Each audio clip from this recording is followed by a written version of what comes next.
Всем мира, друзья! Сегодня поговорим о Казанской земле в период смуты в России начала 17 века. Алга. Смута пришла в Казанское царство, как продолжали называть Среднее Поволжье, значительно позже, чем в Москву и на западной окраины России.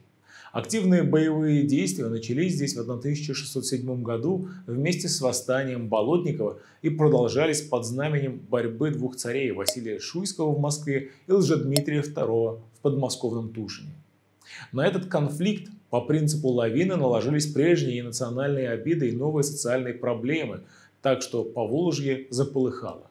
Однако в 1610 году политическая обстановка кардинально меняется. Смещен Василий Шуйский, убит Лжедмитрий II, гораздо активнее действует польско-литовское государство, войска которого оккупируют Москву.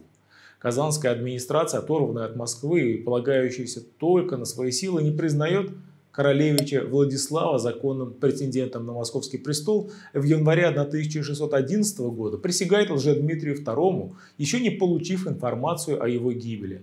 Подоспевшая же весть о гибели Лжедмитрия II окончательно дискредитировала идею ориентироваться на кого-то за пределами Казани. Законного царства в Москве больше нет, а Казанское царство выживает как может. В это время на первый план выходит фигура дьяка Никанора Шульгина, человека выдающегося и очень амбициозного. Он был выходцем из обедневшего дворянского рода, вынужденным поступить на службу дьяком.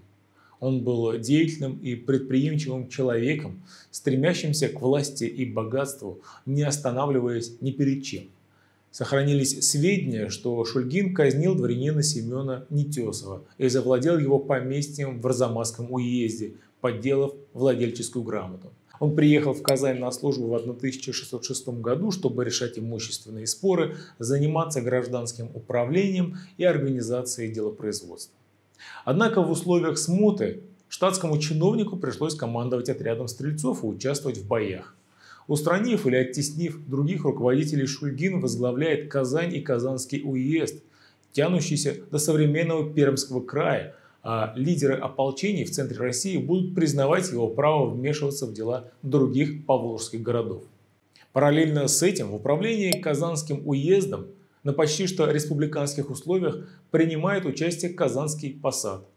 Правой рукой Шульгина становится посадский староста Федор Абатуров. Ничем не обоснованное утверждение, что служилые татары в массе не поддержали Шульгина.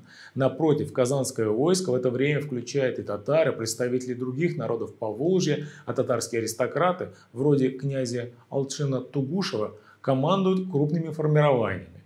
Официальные документы принимаются от имени всех социальных и этнических групп региона, которые теперь официально называют Казанское государство или вся земля Казанского государства. И митрополит, и мы, всякие люди Казанского государства, и князи, и мурзы, и татары, и чуваша, и черемисы, и ватики, сославшиеся с Нижним Новым городом, и со всеми города поволжскими, и горными, и луговыми, и с горными, и с луговыми татары, и с луговыми черемисы, и на том, чтобы нам быть и всем в совете и в воссоединении за московское и за казанское государство, стоять и друг другу не побивайте, и не грабите, и не дурна ни над кем не учиняйте. Так на старорусском языке звучала конституция Казанского государства. В качестве законного правителя Казань была готова признать только того царя, который будет выбран всей землей российской державы. Ближайшим союзником признавала Нижний Новгород, где осенью 1611 года уже началась организация ополчения. Казань и Нижний Новгород были первыми городами России, которые в условиях кризиса власти приняли решение не следовать за кем-то из претендентов на престол.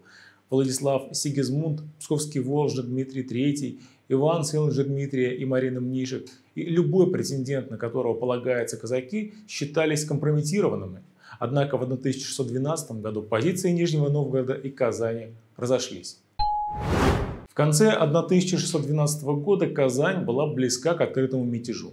Казанские служилые люди, возвратившиеся в город после освобождения Москвы, были в Казани арестованы.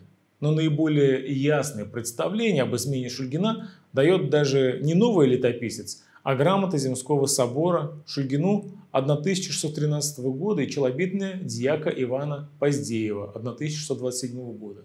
Суть их была в стремлении поставить под контроль казанских властей, а именно Шульгина, вятские города, которые заставляли присягать Казани.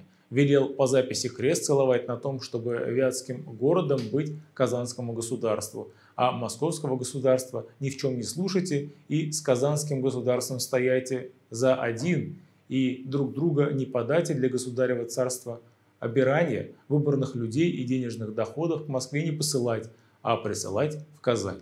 Хотя к этим обвинениям дьяка Поздеева следует относиться с известным скептицизмом, поскольку написаны они были много лет спустя, но суть была им изложена, вероятно, правильно, ведь непокорство власти Шульгина стоило ему заключения, а еще 12 горожан были повешены. После воцарения Михаила Романова, уставшая от длительного межвременья страна начала присягать новому царю. Служилые татары, как в Казани и Свияжске, так и в Арзамасе, Алатыре, Курмыше и Касымове без особых колебаний присягнули на верность новой власти. Известие о выборе нового царя Шульгин получил в Арзамасе, ему осталось только подчиниться воле Земского собора. Тем не менее Шульгин попытался вести прежнюю политику и отказался присягать новому царю, ссылаясь на то, что без Казанского совета креста целовать не хочу, и двинулся назад в Казань. Ситуация с лояльностью к Казани, обострившаяся в самом начале правления Михаила Романова, вызревала постепенно и долгое время никак не подходила ни на измену, ни на сепаратистский мятеж. Более того, Казанский край был одним из самых надежных и преданных центральной власти регионов, что было крайне важно для Москвы, учитывая, что Казань являлась центром большой округи с целым рядом крепостей и городов, самым крупным из которых был Свияжск со своим крупным военным гарнизоном. Кроме того, Казань контролировала пути на Вятку и Пермь, а также Сибирь, что делало его ключевым регионом на восточных окраинах России и важнейшим центром всего Волго-Уральского региона. Весть об избрании Михаила Романова дошла до Казани раньше, чем туда возвратился Шульгин. В городе произошел переворот. Федор Абатуров, родственники и сторонники дьяка и посадские старосты заняли в Казанской тюрьме место прежних заключенных.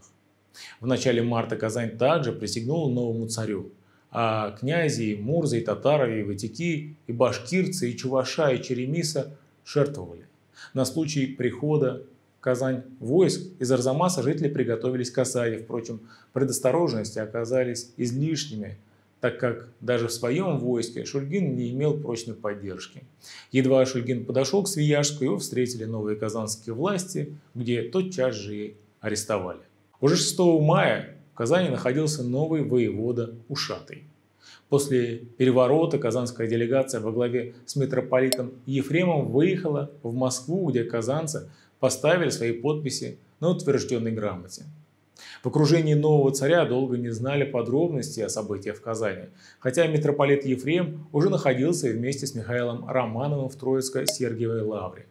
Приехавшие из Казани 25 марта и 5 апреля Образцов с товарищи и Дичков не смогли объяснить причину ареста Шульгина.